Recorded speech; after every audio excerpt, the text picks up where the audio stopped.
So today I'm relatively having a good day because today I'm fresh and सुबह अम्मी की छुट्टी थी and today we are going to have a good day. सही है, आज का थोड़ा सा अच्छा सेशन करते हैं. आज का important इसलिए है because we're going to study ankylosing spondylitis, which is an important topic from the UHS. अगर rheumatoid arthritis के बाद कुछ important topics हैं तो basically MCQs के लिए खास तौर पे सीरोनेगेटिव वाली बहुत इंपॉर्टेंट है. SCQs के लिए गाउट, सूडो गाउट और रूमेटॉइड आर्थराइटिस इंपॉर्टेंट है. ठीक है, और लेकिन जो बाकी है ना, ये सारी चीजें बेसिकली MCQs में आती हैं. ऑस्टियोपोरोसिस ज्यादा नहीं पूछता कोई तुमसे, उसके बारे में फिक्र मत करना. ऑस्टियोपीनिया भी नहीं पूछता, पेजेट डिजीज भी कोई ज्यादा MCQs नहीं पूछता. लेकिन हम कोशिश करेंगे कि हम ऐसा करें कि उसमें से हम MCQs को एटलीस्ट हाईलाइट कर लें और हमें पता हो कि अगर MCQ आ भी जाता है तो उसको कैसे डील करना है. तो हम ये जो बाकी टॉपिक्स हैं हम इस पर्सपेक्टिव से पढ़ेंगे कि हमने इनके MCQs सॉल्व करने हैं. साथ में उनको मैं एक बार चार्जर लगा दूं. ठीक है, so we are not going to cover everything in these topics, but we are going to cover all those things which are going to enable you to do your MCQs, क्योंकि इनसे MCQs आने होते हैं. Ankylosing spondylitis के अंदर से कभी कभार आ जाता है SCQ, so we are going to prepare for that as well इंशाल्लाह ताला आज. सही है, so let's begin with the daily quote, which is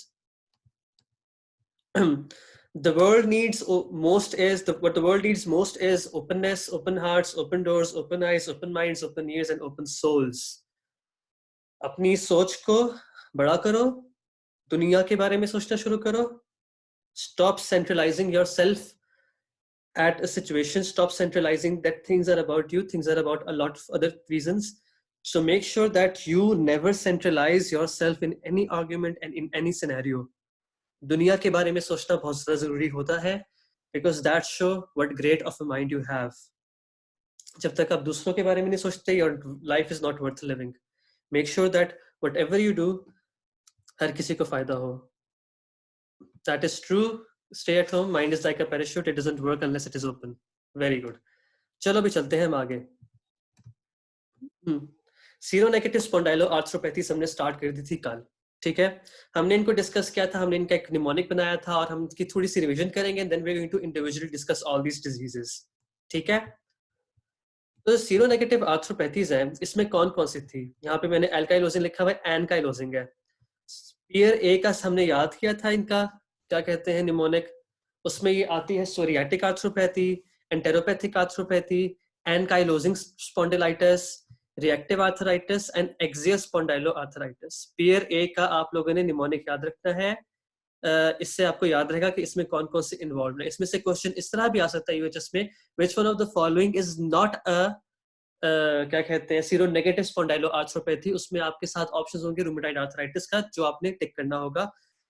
तो इस तरह के सवाल आ सकते हैं फ्रॉम दिस क्लासिफिकेशन, जो MCQ का होगा. या फिर ये आ सकता है कि राइट डाउन दी सीरोनेगेटिव स्पॉन्डाइलोआर्थ्रोपैथी और क्वेश्चन होगा कि एंकाइलोजिंग स्पॉन्डिलाइटिस का होगा और इसके नीचे लिखा होगा how will you treat ankylosing spondylitis. इस तरह के क्वेश्चंस आ सकते हैं. ठीक है, so be prepared mentally for such kind of questions. अब हमने डिस्कस किया था कि एसोसिएशन किससे हो सकती है. इसकी विटामिन B20 एक्चुअली B27 एक एलील होती है, उसके साथ एसोसिएशन होती है. Remember that. सीरोनेगेटिव इसलिए होता है क्योंकि ANA and RF is negative, anti nuclear antibodies are negative and rheumatoid factors is negative. और इसकी इनमें एक्स्ट्रा आर्टिकुलर मैनिफेस्टेशंस भी होती हैं. सही है. अब जो 5 है इनमें से इंपॉर्टेंट बेसिकली आपकी सबसे ज्यादा एंकाइलोजिंग स्पॉन्डिलाइटिस है, and then comes psoriatic arthritis, reactive arthritis and enteropathic arthropathy. Axial spondyloarthritis कोई नहीं पूछता, उसके बारे में फिक्र मत करो. अगर वो गिवन भी है बुक में तो it's not necessary that you have to read it. अगर ये टॉपिक तुम लोग जाके सिर्फ स्टेप अप से या फिर कैप्लन से कर लेते हो तो majorly that is enough for you. जो डेविडसन में इंपॉर्टेंट बातें लिखी हैं वो मैं यहाँ पे कवर कर दूंगा, so don't worry about it. It's not an important topic. Don't strain yourself by reading unimportant topics from big books. Make sure that you study smartly. ये बात याद रखनी है. Let's go. अब मसला क्या है कि सारी स्पॉन्डाइलोआर्थ्रोपैथीज के अंदर ये सारे कॉमन फीचर्स डेविडसन ने चुप करके बता दिए हैं कि एसिमेट्रिकल इन्फ्लेमेटरी ओलिगोआर्थराइटिस होगा, HLA-B27 इसमें से याद कर लो, एओर्टिक रूट लीजंस याद कर लो, यूवेआइटिस याद कर लो. ये इंपॉर्टेंट है.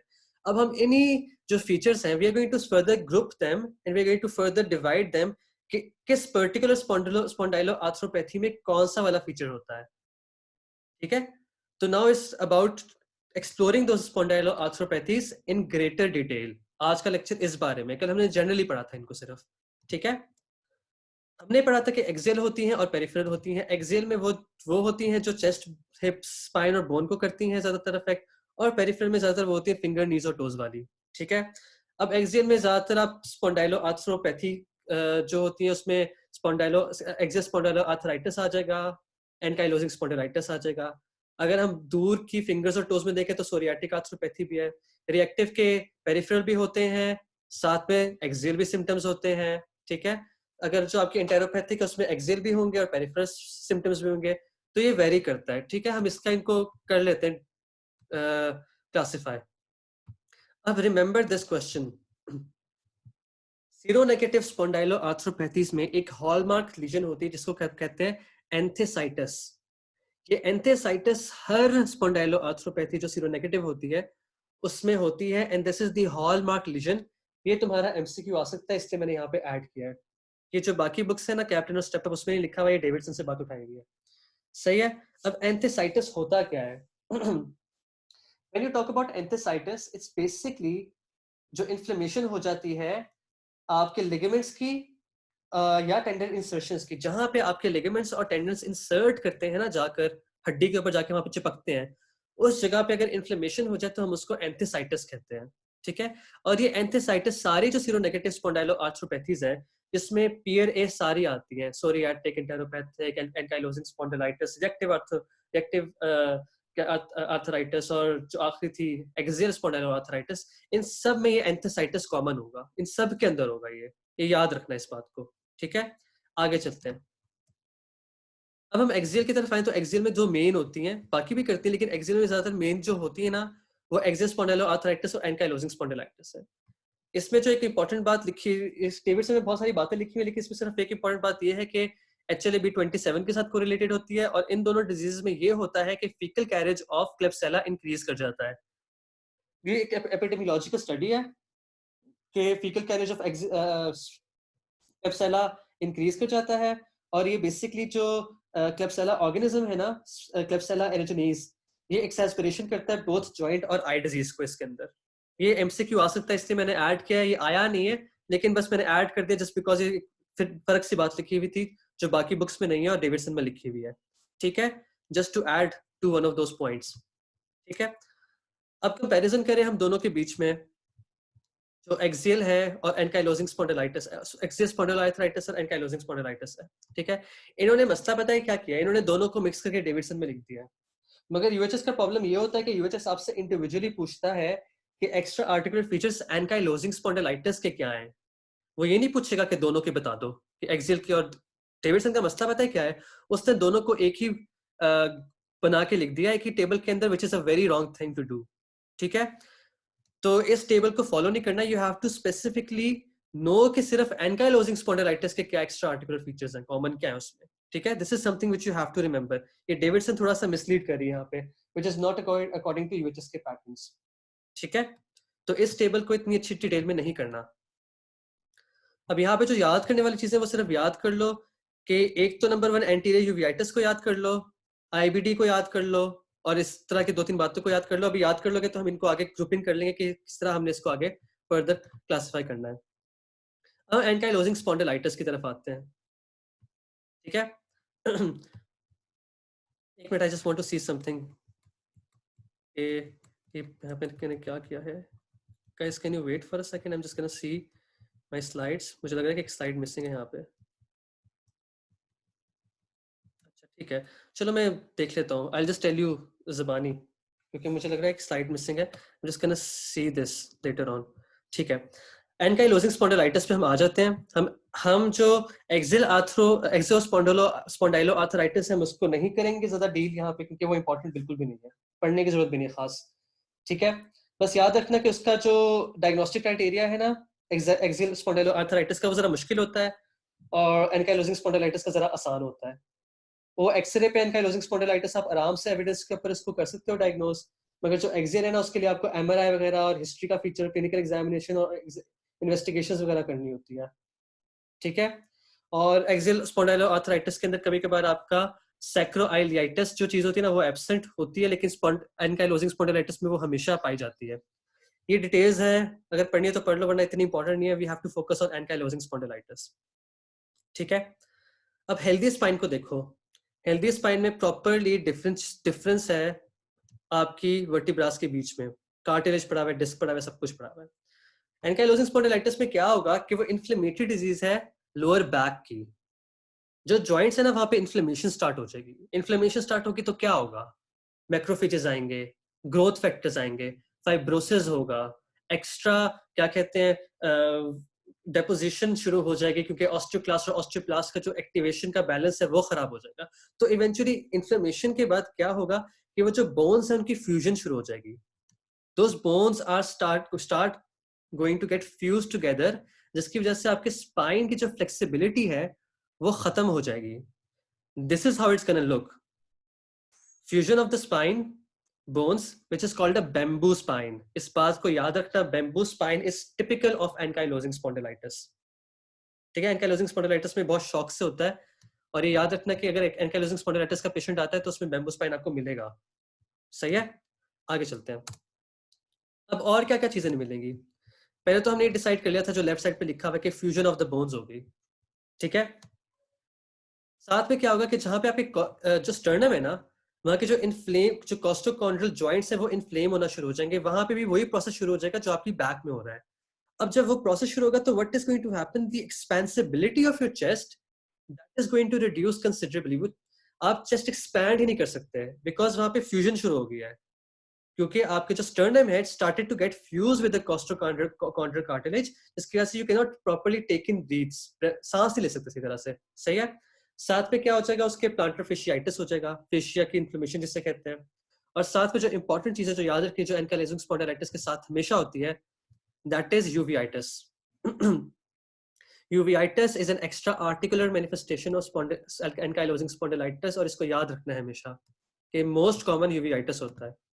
आगे चलते हैं, अब हम एक और देख लेते हैं, चलो पिक्चर। पहले तो हमने टेस्ट चेक किया ना कि उसकी जो स्ट्रेट जो कमर थी वो बिल्कुल सीधी हो जाएगी। अब वो हमें पता कैसे लगे कमर सीधी है या टेढ़ी है, अगर आप बंदे को देखो ना खड़ा करके, if you are looking at a person who's bare मतलब कि he doesn't have any clothing on and he is standing in front of you, side pose से देखोगे तो आपको एक नॉर्मल एस कर्व नजर आएगा पेशेंट के अंदर, एक normal S curve pattern of spine नजर आ जाएगा। सही है, एंकाइलोजिंग स्पॉन्डिलाइटिस में क्या होगा कि आप पेशेंट को साइड से देखोगे उसकी कमर बिल्कुल सीधी नीचे जा रही होगी।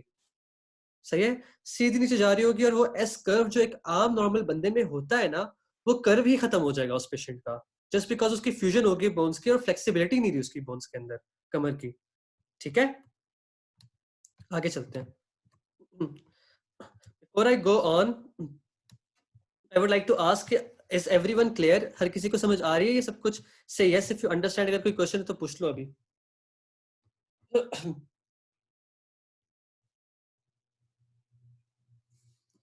ठीक है, अमीन तुम्हें समझ आ रही है? जवेरिया, अवान, आमना खान चली गई वापस, आमना खान है, बुरहान तुम्हें आ रही है समझ? है देयर, और मंगूज जो ऐड हुआ है हमारे साथ आज, उसको समझ आ रही है? मंगूज ने निकाल लिया अपने आप को, पता नहीं किधर चला गया है। अच्छा ठीक है, मेरे ख्याल से प्रॉब्लम सबको समझ आ रही है। चलो लेट्स गो आगे। अब एंकाइलोजिंग स्पॉन्डिलाइटिस को अगर हम डील करें इंडिविजुअली, माहीन इज मंगूज, ठीक है Maheen your mongoose. Ankylosing spondylitis को अगर हम करें इंडिविजुअली डील, तो उसमें क्या क्या चीजें होती हैं? ये तो हमें पता है कि वो इन्फ्लेमेटरी डिजीज है, क्योंकि वहां पे इन्फ्लेमेशन हो रही है, ग्रोथ फैक्टर्स आ रहे हैं और फ्यूजन हो रही है, we know this. Actually B27 is common, we know this, it is more common in males. Presentation जो एज है वो 40 ईयर से कम होगी, 22nd या 3rd डिकेड में लोग आमतौर पर प्रेजेंट करना शुरू कर, 20s के मिड में 30s के अंदर वो प्रेजेंट करना शुरू कर देंगे कि भाई हमें एंकाइलोजिंग स्पॉन्डिलाइटिस हो जाएगा। Remember one thing which is not written on the slides, जो कट ऑफ वैल्यू है बैक पेन की टू डायग्नोज एंकाइलोजिंग स्पॉन्डिलाइटिस, वो है 3 months। 3 low back pain greater than 3 months which improves by exercise and is not relieved by rest. I'm going to repeat that again. Low back pain which is greater than 3 months which is improved by exercise and not relieved by rest. इसमें आपको imaging के अंदर सैक्रोआइलाइटिस नजर आएगा, मतलब sacrum की inflammation नजर आएगी एक्सरे के अंदर। ठीक है, और आपकी क्लिनिकल एग्जामिनेशन पे उसकी मूवमेंट लिमिट हो जाएगी। ठीक है, अगर आपको एक्सरे पे मिलता है कि सैक्रोआइलाइटिस है, या फिर आपको उसकी एक पॉजिटिव एग्जामिनेशन मिलती है या उसकी पॉजिटिव हिस्ट्री मिलती है विच सेज के ग्रेटर देन 3 मंथ्स उसको बैक पेन हो रहा है जो रेस्ट पे रिलीव नहीं कर रहा और एक्सरसाइज के साथ थोड़ा बेहतर हो जाता है, ठीक है। तो you diagnose that patient with ankylosing spondylitis. X-ray important है, and what more you need is one important feature of clinical history and और one important feature of examination.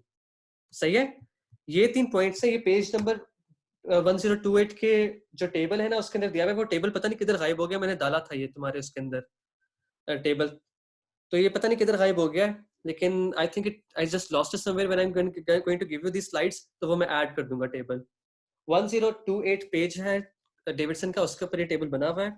बाकी बकवास मत पढ़ना प्लीज, फालतू लिखी हुई है, बस ये टेबल के अंदर थोड़ी सी एंड में बातें लिखी हुई है, वो थोड़ी सी इंपॉर्टेंट है। जो टेबल वाला पॉइंट है वो ये है कि ankylosing spondylitis can be diagnosed by x-ray evidence of sacroiliitis with one other features on history or examination। मतलब कि you have to take an X-ray, अगर वो पॉजिटिव आता है sacroiliitis की वजह से, तो that is ankylosing spondylitis only if it is supported by either a point from history or a point from clinical examination। ठीक है, अगर किसी को समझना है तो फिर रिकॉर्डिंग वापस सुन ले, रिकॉर्डिंग में सारा कुछ रिकॉर्ड हो रहा है, ठीक है, मैंने रिपीट कर दिया। आगे चलते हैं। अब आपके पास एक पेशेंट आया है, ये एंगल्स याद मत करो, मैं तुम्हें बस दिखाना चाह रहा हूँ कि उसकी वो बंदा तुम्हें किस तरह का नजर आएगा। एक नॉर्मल बंदा देखो इस तरह नजर आता है, नॉर्मल पोस्चर इसका इस तरह का पोस्चर है, ठीक है। एक एंकाइलोजिंग स्पॉन्डिलाइटिस वाला पेशेंट आ गया ना, ठीक है, बुरहान ने ऐड कर दिया है, बुरहान अली ने, तो ये वाला पॉइंट सब लिख लें। Low back pain less than 3 months, low back pain greater than 3 months है यार, low back pain greater than 3 months, improved by exercise and not relieved by rest। ये मैं ऐड कर दूंगा, ये मैं ग्रुप में भेज दूंगा टेबल, अगर किसी को नहीं आ रही समझ, ठीक है, डोंट वरी अबाउट दिस, इसको हम ग्रुप में मैं ऐड कर दूंगा। I just add this whole thing into the group after we finish this lecture, so forget about it, we are going to discuss this later on. अब एक बंदा अगर आपको साइड से नजर आ रहा है तो वो क्या हो रहा है, उसमें साइड से बंदे का पूरा पोस्चर बदल जाता है, ठीक है, साइड से पूरा उसका, मैं तुम्हें बताता हूँ I am going to bring on the X ray and you are going to understand after that. अच्छा, साइड से उसके पूरा पोस्चर बदल जाएगा पेशेंट का, सही है। एक नॉर्मल बंदा बिल्कुल सीधा खड़ा होगा, एक एंकाइलोजिंग स्पॉन्डिलाइटिस का पेशेंट है, उसकी कमर भी सीधी हुई है और साथ में उसकी पूरी जो क्या कहते हैं सेंटर ऑफ ग्रेविटी है वो भी चेंज हो रहा है। I am going to explain this and then I am going to see your क्या कहते हैं questions.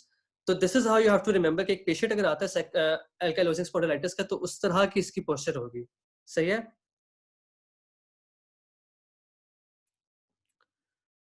That is hey there, आपके क्वेश्चन का आंसर है कि that's not a contributing factor और neither it's a risk factor, ठीक है। उसकी और भी रीजनिंग हो सकती है, लेकिन एंकाइलोजिंग स्पॉन्डिलाइटिस का एक आपको इस तरह पेशेंट नजर आएगा।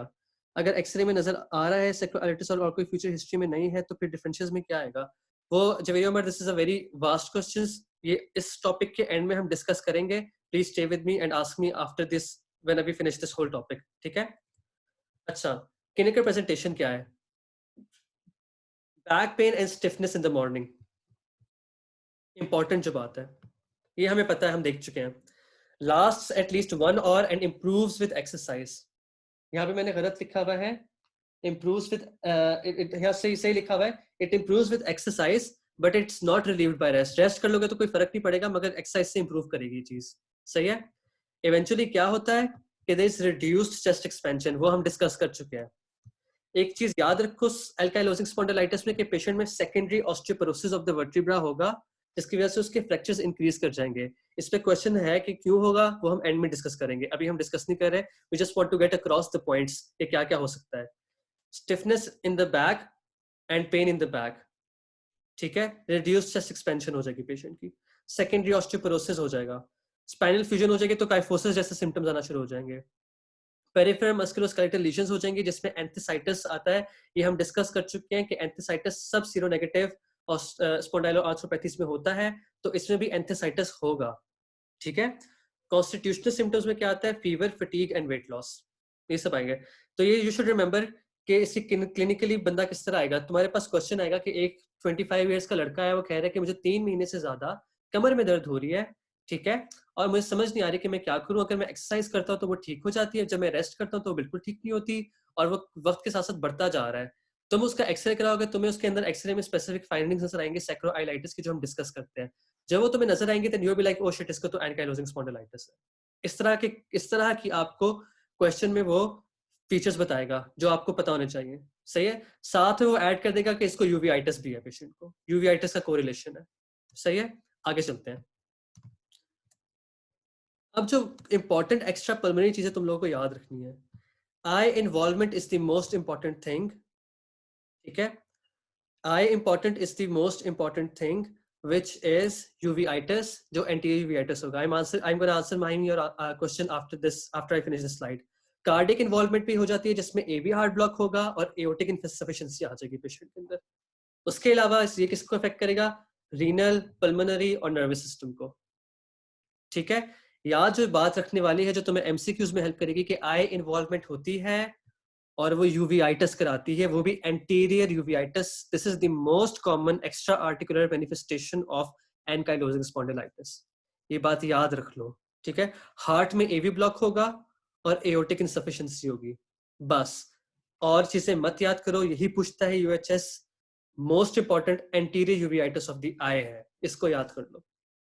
माहीन का क्वेश्चन है कि is there any predilection towards young और old? It's more common in young. Epidemiologically, it is more common in young. 45, 40 as 40 year से पहले प्रेजेंट करता है। सेकंड और थर्ड जनरेशन ऑफ क्या कहते हैं, डिकेड ऑफ लाइफ में ज्यादा प्रेजेंट करता है। ठीक है, आगे चलते हैं। मेंटी पे जाओ सारे, और इस कोड के ऊपर सारे आंसर करो। 98160, 98160।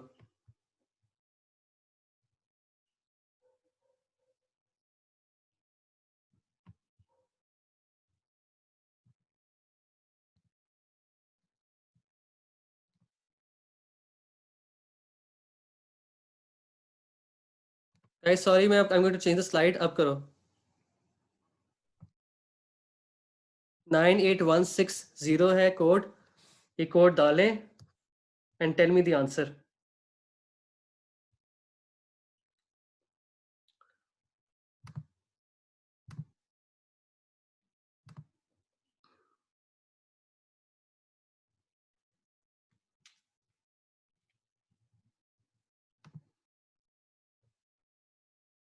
थोड़ा सा मुश्किल सवाल रखा है ताकि थोड़ा सा आपको चैलेंजिंग लगे।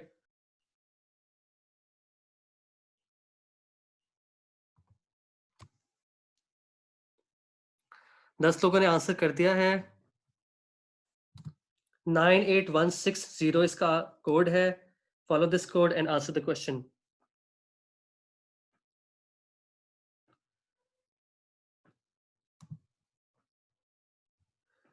21 लोगों ने किया है।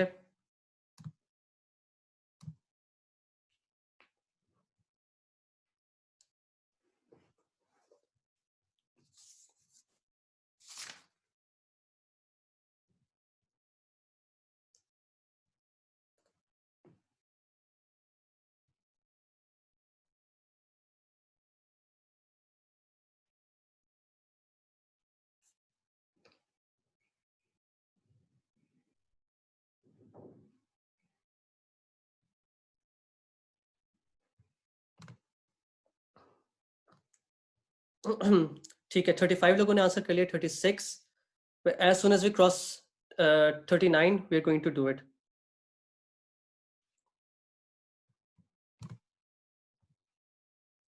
आंसर करें सारे।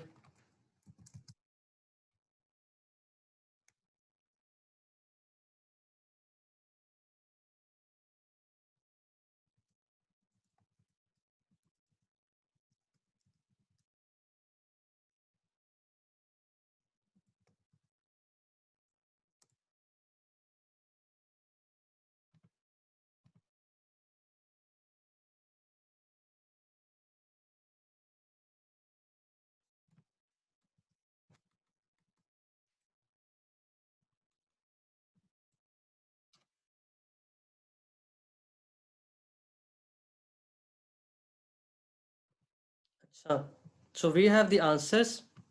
अब हम इनको डिस्कस करना शुरू करते हैं। ठीक है, I am going to share the screen with you guys, ताकि तुम लोग को मिल जाए, पता लग जाए कि क्या हो रहा है स्क्रीन के ऊपर। इस अगर ये आंसर नहीं दिया सही तो कोई मसला नहीं, थोड़ा सा मैंने टफ रखा था ताकि तुम लोगों को थोड़ा सा चैलेंजिंग क्वेश्चंस मिलना शुरू हो जाए. Now see your answers.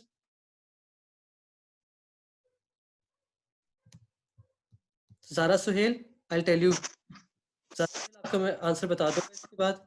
When we're done with this, I'm going to tell you कि आपका I can't understand the difference in diagnosis of axial and ankylosing spondylitis.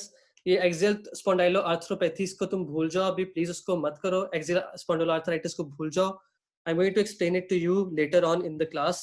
ankylosing spondylitis UHS पे test करते हैं और वही उसके ऊपर फोकस करो ज्यादा अभी. axial वाली को भूल दो. मैंने axial इसलिए नहीं डाली स्पॉन्डिलोआर्थराइटिस क्योंकि वो थोड़ा सा कंफ्यूजिंग हो रहा है. वो एंड में हम डिस्कस कर लेंगे, जिसने करना है मेरे साथ हम रुक जाएंगे और उसको थोड़ा सा डिस्कस कर लेंगे. ठीक है. जो क्वेश्चन था ना कि what does ankylosing spondylitis have in common with psoriasis and Crohn's disease. ठीक है. इसमें से जो कॉमन चीजें हैं ना, जो सोरायसिस और क्रॉन्स डिजीज के साथ किसी कॉमन होती हैं, that is autoimmunity and 30 of the people answer that, and which is a good sign कि तुम लोग को आता है ये. सही है. कॉन्टेजियस नहीं है ये, किसी को एक दूसरे से नहीं लगती. स्पॉन्डाइल सोरियासिस का भी एविडेंस नहीं है हमारे पास किस कॉन्टेजियस और not, but we avoid touching those patients directly. Are common among females नहीं. Ankylosing spondylitis is more common among males. सही है. More common among smokers. The thing is के एंकाइलोजिंग स्पॉन्डिलाइटिस का ये सीन है कि इसकी जो एक्सैस्पिरेशन है ना वो स्मोकर्स में होती है, मगर जो क्रॉन्स डिजीज है ना that is more common among smokers. Crohn's disease smokers में ज्यादातर होती है, मगर जो एंकाइलोजिंग स्पॉन्डिलाइटिस है ना उसके लिए रिस्क फैक्टर नहीं है स्मोकिंग, मगर इसकी एक्सैस्पिरेशन उनमें रिस्क स्मोकर्स में ज्यादा होती है एंकाइलोजिंग स्पॉन्डिलाइटिस की. ठीक है. ये बस एक फर्क है. So the answer is right. All of these are autoimmune diseases. Autoimmunity की वजह से ज्यादातर होती हैं. ठीक है. अब हम वापस चलते हैं स्लाइड्स की तरफ. uveitis is it in ankylosing spondylitis? Zara, you're right. Uveitis is in ankylosing spondylitis. That is true. Let's go. I think you all can see the screen right now. सबको स्क्रीन नजर आ रही है? आगे चलते हैं. अब डायग्नोसिस कैसे करना है. अब इसके लिए मोस्ट एक्यूरेट और बेस्ट इनिशियल टेस्ट कौन कौन से होते हैं. Remember the best initial test is X ray, but the most accurate test is MRI.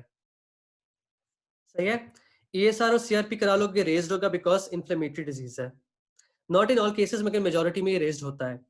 RFANA ACC पे नेगेटिव होगा क्योंकि ये सीरो नेगेटिव स्पॉन्डाइलोआर्थ्रोपैथी है. ठीक है. शॉबर टेस्ट करा लोगे. शॉबर टेस्ट को हम डिस्कस करते हैं. डेक्सा स्कैन इससे कराओगे क्योंकि तुम देखना चाह रहे हो वर्टिब्रास को उनमें ऑस्टियोपोरोसिस हो रही है. ऑस्टियोपोरोसिस के लिए आप देखते हो कि डेक्सा स्कैन उसकी जो BMD वैल्यू है वो कम हो रही है ज्यादा हो रही है. ठीक है. तो best initial test is X ray, most accurate is MRI. ESR CRP उसका रेस्ट होगा. RFANA ACC भी नेगेटिव होगा. शोबर टेस्ट करा लोगे तो वो पॉजिटिव आएगा. अभी हम शोबर टेस्ट को डिस्कस करते हैं. डेक्सा स्कैन सिर्फ ऑस्टियोपोरोसिस को देखने के लिए करोगे और HLA B27 करने की जरूरत नहीं, उसकी कोई फायदा नहीं होता. डोंट डू HLA B27 सारे पॉजिटिव होते हैं, मगर HLA B27 करने का कोई फायदा नहीं है. उससे कोई फर्क नहीं पड़ना तुम्हारी ट्रीटमेंट में या तुम्हारे डायग्नोसिस में. ठीक है. और वैसे भी महंगा टेस्ट है, फालतू में कराने की कोई जरूरत नहीं है. अब किस तरह के हो जाते हैं सेक्रोआइलाइटिस में, आपको किस तरह का नजर आता है. ठीक है. पहले तो वो इन्फ्लेम्ड होगा ना, इसका मतलब है कि वहां पे टिश्यू और थोड़ा सा ब्लरी हुआ होगा. अब जब एंकाइलोजिंग स्पॉन्डिलाइटिस का आप एक्सरे देखोगे ना तो इर्द गिर्द देखो फाइब्रो जो आपके लिगामेंट्स है ना, जो लिगामेंट्स हैं और जो इर्द गिर्द इसके टिश्यूज हैं उनकी कैल्सिफिकेशन शुरू हो जाती है और फ्यूजन शुरू हो जाती है. अब एक नॉर्मल एक्सरे में देखो इनके बीच में प्रॉपर गैप है और वो सारा गैप रेडियो ट्रांसपेरेंट है. लेकिन जब सेक्रोआइलाइटिस का पेशेंट और एंकाइलोजिंग का पेशेंट तुम देखोगे तो what's going to happen is कि इसके इर्द गिर्द जो सारी जो स्पेस है ना इसके अंदर तुम्हें फ्यूजन हुई भी नजर आएगी और ये सारा का सारा एकदम से यहाँ पे ना कोई गैप नहीं होगा और वो भी कैल्सिफिकेशन शुरू हो जाएगी हर जगह की. सही है. ये एक्सरे कोई नहीं देगा तुम लोगों को. डोंट वरी, एक्सरे नहीं आना, मैं तुम्हारे कॉन्सेप्ट क्लियर कर रहा हूँ सिर्फ. अब राइट साइड वाले पे देख लो, एक नॉर्मल वर्टिब्रा और एक एंकाइलोजिंग स्पॉन्डिलाइटिस वाली वर्टिब्रा में कितना फर्क है. जुड़ना शुरू हो गया सब कुछ, फ्यूजन शुरू हो गई इन सब चीजों की. सही है. This is the point that you have to understand from this all. आगे चलते हैं. आई होप यहाँ तक सबको समझ आ गया है. कैरेक्टरिस्टिक एक्सरे फीचर्स करेंगे, then I am going to ask you guys bamboo spine होगा, वो तो हम डिस्कस कर चुके हैं, वो सीधा स्पाइन नजर आएगा। ऑस्टियोपोरोसिस नजर आ सकती है, स्क्वेयरिंग ऑफ द वर्टिब्रा नजर आ सकती है। सही है, उनका जो नॉर्मल शेप होती है ना वो खराब हो जाती है और स्क्वायर स्क्वायर से बने हुए नजर आते हैं वर्टिब्रा। ठीक है, this one of the features जो आपको कॉमनली नजर आएंगी, इनको एज इट इज याद करो। क्योंकि स्क्वेयरिंग ऑफ द वर्टिब्रा इसलिए होती है क्योंकि रिमॉडलिंग हो रही है आपकी वर्टिब्रास की, वो रिमॉडल होकर स्क्वायर जैसे बन जाते हैं। ठीक है, इसमें भी एटलांटो एक्सियल डिस्लोकेशन कॉमन है, लेकिन लेटर होती है डिजीज के अंदर, not early but later. All the people with the name H, जिनका एच से स्टार्ट हो रहा है, ऑनर टू बी इंक्लूडेड हो इसके अंदर।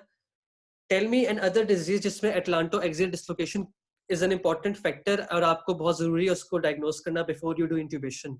वो कौन सी डिजीज है? All the people with H, जिनका एच से नाम स्टार्ट होता है वो आंसर करें। हमने डिस्कस की थी डिजीज पहले। हुआवे मेड 10 लाइट, you're right, it's rheumatoid arthritis. Haniya Ijaz, Hamna, Haja Sultan, आप लोग किधर गायब हैं? ऑनर 9 ने भी आंसर कर लिया है, हेदर ने भी आंसर नहीं किया आज तो। ये सारे बच्चे किधर गायब हैं? हनिया, हमना, हाजरा सुल्तान और हेदर। ठीक है, रूमेटाइड आर्थराइटिस एक ऐसी डिजीज है जिसमें याद रखना कि एटलांटो एक्सियल डिस्लोकेशन कॉमन होती है और उसका ख्याल करना है when you are doing it, intubation वगैरह। इसमें भी लेटर ऑन हो जाती है। ठीक है, these are the findings you find on X ray. पहले हमने डिस्कस कर लिया कि हमने इसका डायग्नोसिस कैसे करना है। ये डायग्नोसिस में सारी बातें लिख कर आनी है जब पेपर आए, प्लीज डू दैट। ठीक है, अब शोबर टेस्ट क्या होता है? एक बंदे को उल्टा लिटा, सीधा उल्टा बैक साइड पे करो और खड़ा करो उसको, and you have to put in marks. एक मार्क सेक का डिंपल पे लगाना है और उसके एक मार्क 10 सेंटीमीटर अबव लगाना है। ठीक है, उसकी तुमने मेजरमेंट लेनी है फ्लेक्शन से पहले और फ्लेक्शन के बाद। अगर वो measurement greater than 5 centimetre increase करती है तो that means that patient is normal. अगर वो मेजरमेंट नहीं इंक्रीज करती ग्रेटर देन 5 सेंटीमीटर, इसका मतलब है उसको एंकाइलोजिंग स्पॉन्डिलाइटिस है। वो मेजरमेंट क्यों नहीं इंक्रीज करेगी? क्योंकि उसकी फ्यूजन हो गई है और फ्यूजन की वजह से फ्लेक्सिबिलिटी रिड्यूस हो गई, तो वो खुलेंगे नहीं आपकी वर्टिब्रास। आम बंदे में जो जिसकी फ्यूजन होती है उसकी वर्टिब्रास खुलती हैं, और जो डिस्टेंस है बिटवीन द 2 पॉइंट्स वो 5 सेंटीमीटर से ज्यादा इंक्रीज कर जाता है आफ्टर फ्लेक्शन। मगर एक एंकाइलोजिंग स्पॉन्डिलाइटिस वाले पेशेंट के अंदर वो डिस्टेंस इंक्रीज नहीं करेगा। ठीक है, सबको यहाँ तक समझ आ गई है? कोई क्वेश्चन है तो मुझसे पूछ लें। अमीन, तुम्हें समझ आ रही है? Ameen Abbas, are you understanding? Say yes if you understand. ये बहुत कॉमन से कॉन्सेप्ट्स हैं। Sara Suhail, Javeria one, repeat please. Schober test में ये होता है, Schober test is one of the clinical test you are going to do in a patient of ankylosing spondylitis. Sacral dimple, जहां पे आपकी सैक्रम स्टार्ट होती है ना, ऐसे बंदे के लिए यस मुश्किल होती है flexion, he can not flex properly, और उसको क्वांटिफाई करने का तरीका होता है शॉबर टेस्ट। आपने उसकी मेजरमेंट लेनी है, सैक्रल डिंपल पे एक पॉइंट रखोगे और इसके 10 सेंटीमीटर अबव एक पॉइंट रखोगे। ठीक है, उनको मेजर कर लिया तुमने फ्लेक्शन से पहले, फिर फ्लेक्शन के बाद मेजर किया, दोनों को माइनस किया। अगर 5 सेंटीमीटर का डिफरेंस आ रहा है, मतलब कि उसकी 5 सेंटीमीटर लेंथ इंक्रीज की थी दोनों पॉइंट्स के बीच में, तो इसका मतलब है उसका शॉबर टेस्ट इज नेगेटिव। अगर वो नहीं करती ना इंक्रीज, और वो 5 सेंटीमीटर से कम रहती है इंक्रीज, तो इसका मतलब है उसका शोबर टेस्ट पॉजिटिव है। इसका मतलब है कि उसकी जो फ्लेक्शन है वो इंक्रीज नहीं, उसकी फ्लेक्शन प्रॉपर्ली नहीं हो रही, और वो जो पॉइंट्स के बीच में डिस्टेंस है वो फ्लेक्शन के बाद इंक्रीज नहीं कर रहा, जिसका मतलब है उसकी flexibility of the lower back is reduced, and this happens in ankylosing spondylitis. समझ आ गई? माहीन, उसको क्या नाम है, जवेरिया अवान, और क्या नाम है, जारा सुहेल को। अगर समझ नहीं आई तो go watch the recording again, we have to move on. ठीक है, आई होप कि समझ आ गई हो। इफ ज़ारा अगर आपकी कोई क्वेश्चन है ना तो you can stay back and we can discuss them after this as well. अब ट्रीटमेंट क्या देनी है पेशेंट को? जो बेस्ट इनिशियल थेरेपी है ना, that is NSAIDs. Start with NSAIDs, उसको एनसेड्स दो जिसमें इंडोमेथासिन दे सकते हो तुम। सही है। The best next after NSAIDs is anti TNF medication which is infliximab या एटनरसेप्ट। इस तरह की मेडिकेशन देते हो आप। सही है। यहाँ पे remember rheumatoid arthritis, rheumatoid arthritis में ये था ना कि आप मेरे यहाँ से मैक्स पॉसिबल फ्लेक्स करना है, yes you right, max possible flex करना है। सही है। अच्छा, जो बेस्ट इनिशियल थेरेपी थी रूमेटाइड आर्थराइटिस में, आपने कहा था ग्लूकोकॉर्टिकॉइड्स और डीमार्ट्स आप फटाफट स्टार्ट कर दोगे। ठीक है, रूमेटाइड आर्थराइटिस में हमने ये डिस्कस किया था ना, यहाँ पे ये फर्क है कि आपने एनसेड से स्टार्ट किया और उससे ठीक नहीं हुआ तो you go for anti TNF medication.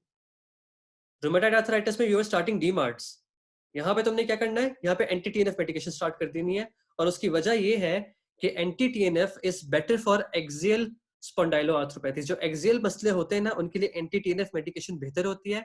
डीमार्ट्स आप दे सकते हो, मगर it's preferable to give anti TNF medication जिसमें इन्फ्लिक्सिमाब और एटानरसेप्ट वगैरह आती हैं। ठीक है, तो स्टार्ट विद एनसेड्स, नहीं ठीक हुआ go for anti TNF medication. Can we use aspirin? Aspirin का I am not sure, I don't think aspirin use होती कि नहीं होती। अगर आई थिंक कर सकते हैं because it's an एनसेड cyclooxygenase inhibitor है, आई थिंक कर सकते हैं। प्रोस्टाग्लैंडिन्स को तो रिड्यूस करेगा, लेकिन एंडोमेथासिन इज मोर प्रेफरेबल। ठीक है यार, डाइक्लोरेन भी तो एनसेड है, कर लो यूज, किसी ने मना तो नहीं किया। सिंपल कॉमन सेंस है, एस्पिरिन एनसेड्स है। एनसेड्स जब लिखा हुआ है तो सारी एनसेड्स आती है ना उसके अंदर, एस्पिरिन डाइक्लोरेन जो भी है। लाइक एनसेड यूज करनी है ना, इंडोमेथासिन यूज कर लो, ब्रूफिन यूज करो, आइबुप्रोफिन दे दो उस पेशेंट को। एनसेड्स देनी है बेसिकली, मगर एनसेड्स में इंडोमेथासिन ज्यादा इंपॉर्टेंट है। सही है।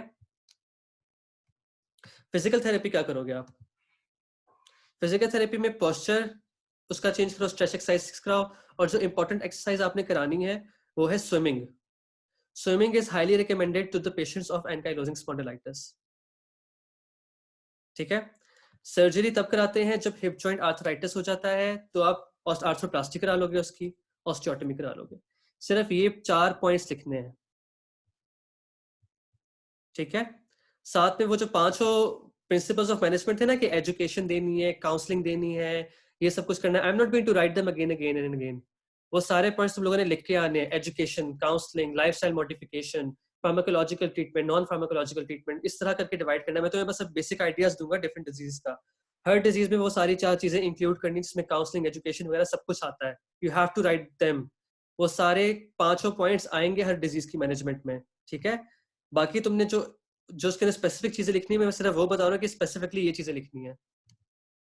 ठीक है, ऑस्टियोटमी क्यों करते हैं? क्योंकि जब बोन्स हो जाती है ना, लाइक फ्यूजन शुरू हो जाती है, तो जो उनके ऑस्टियाज है ना वो पतले हो जाते हैं और वहां पे नर्व कंप्रेशन शुरू हो जाती है।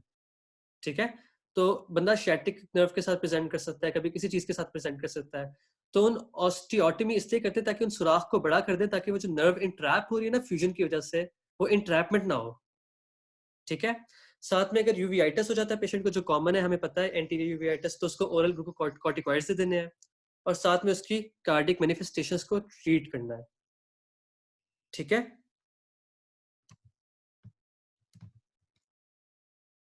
This was it for ankylosing spondylitis. अगर किसी के कोई क्वेश्चंस हैं, कुछ मुश्किल लगा है तो पूछ लें मुझसे। If you want to ask anything. यहाँ पे जो डिफरेंट चीज है रूमेटाइड आर्थराइटिस में, कि रूमेटाइड आर्थराइटिस में आप डीमार्स देते हो। ठीक है, बेस्ट नेक्स्ट में, यहाँ पे बेस्ट नेक्स्ट में आप एंटी टीएनएफ मेडिकेशन स्टार्ट कर रहे हो, जिसमें इन्फ्लिक्सिमाब और एटानरसेप्ट वगैरह आती है। ठीक है, any questions? Ask your questions.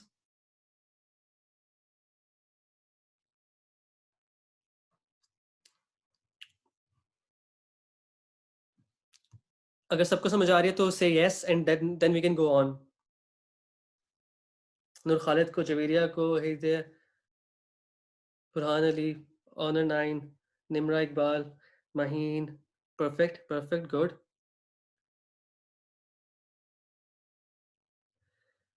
Zaara Sohail कह रही कि uveitis is written in axial in Davidson.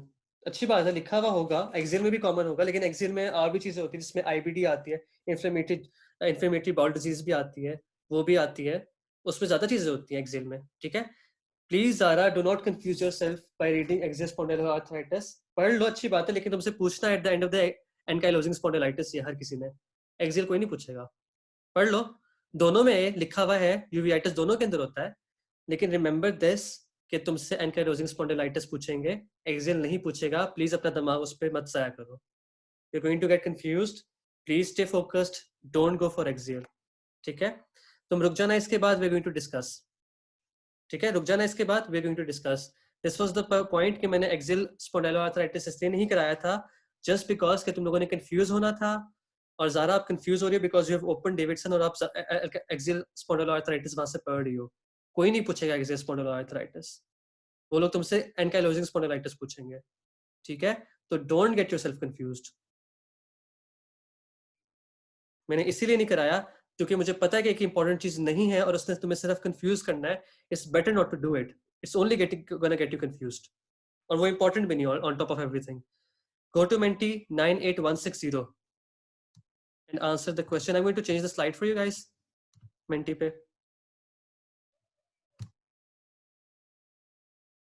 मैंने इतना क्लियरली बताया है कि do not focus on this, कि आप बैठ के शुरू कर दो डेविडसन करना।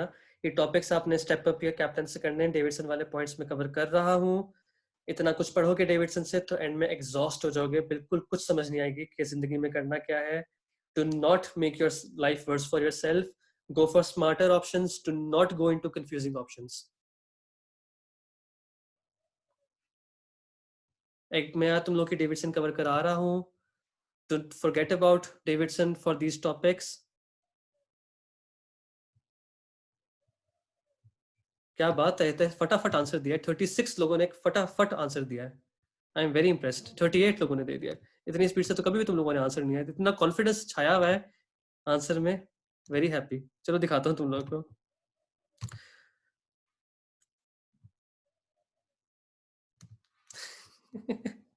यार वेरी गुड आंसर एवरीवन। 42 लोगों ने एंटीरियर यूवीआइटिस आंसर किया है, विच इज द राइट आंसर। शाबाश। फ्यूजन ऑफ वर्टिब्रा होती है, दैट इज ट्रू, मगर it is not an extra articular manifestation, it is an intra articular manifestation.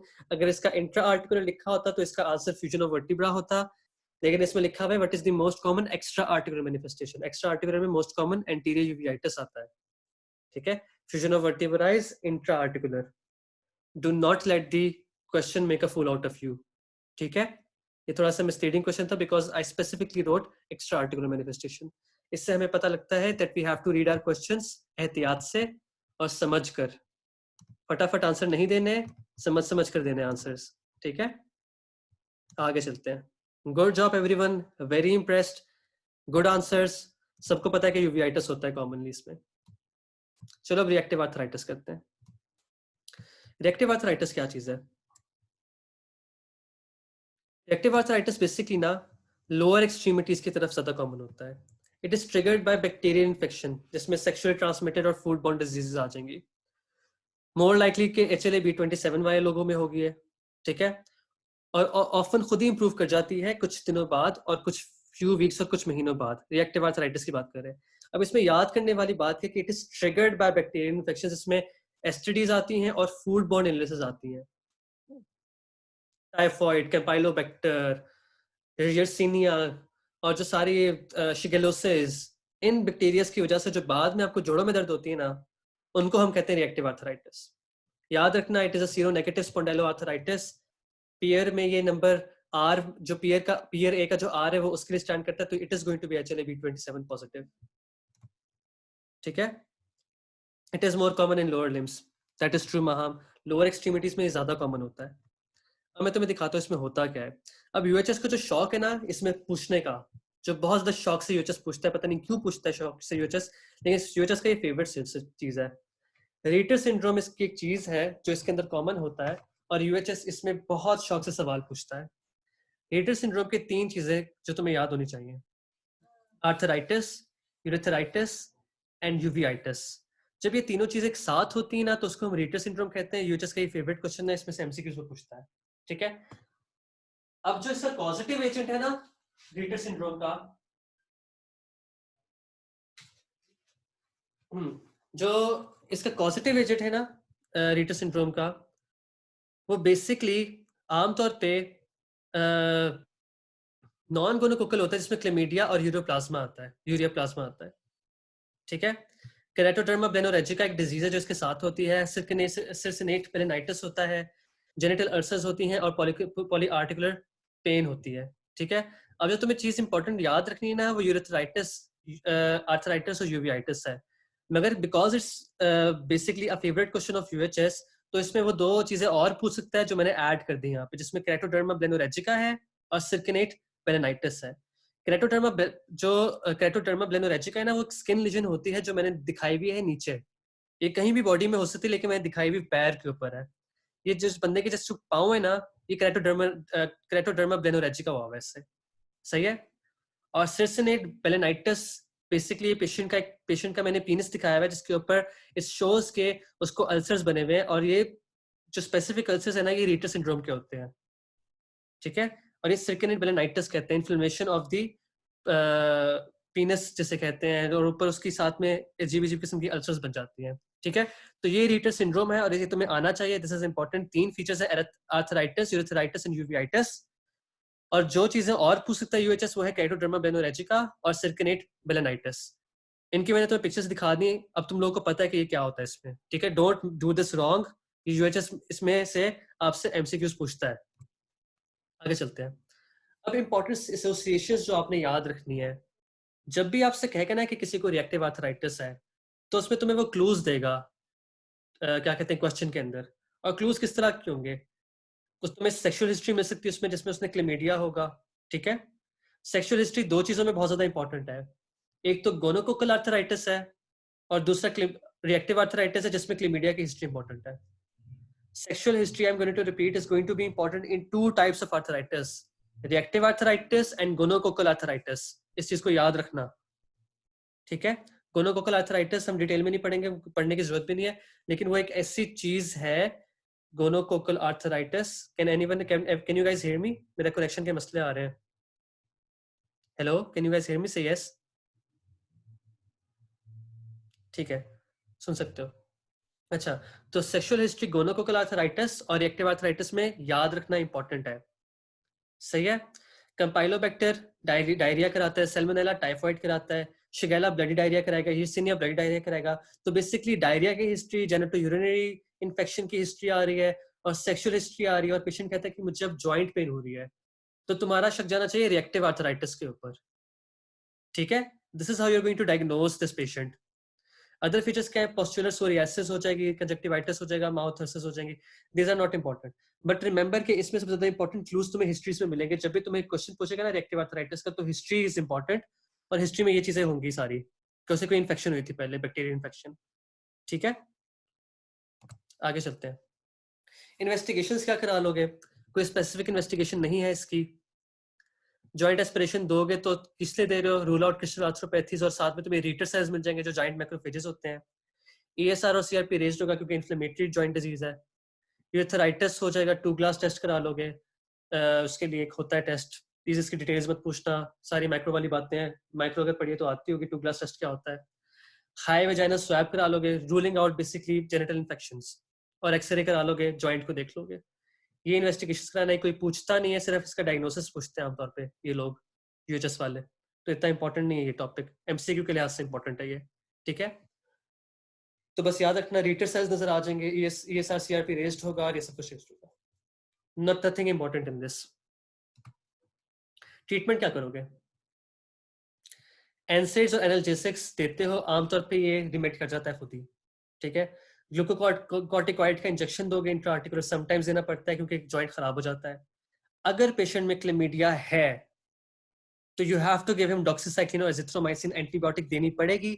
अगर नहीं है क्लेमीडिया की हिस्ट्री तो do not give him antibiotics, जरूरत नहीं पड़ती, क्योंकि आमतौर पे इनको इन्फेक्शन हुई भी होती है और वो ठीक हो जाती है, उसके बाद ये रिएक्टिव आर्थराइटिस के साथ आते हैं, तो इनकी आमतौर पे इन्फेक्शन क्योर हो जाती है। मगर क्लेमीडिया के केस में रिएक्टिव आर्थराइटिस इंप्रूव्स इन पेशेंट्स जिनको हम डॉक्सी या एजिथ्रोमाइसिन देते हैं, डॉक्सीसाइक्लिन या एजिथ्रोमाइसिन, ठीक है।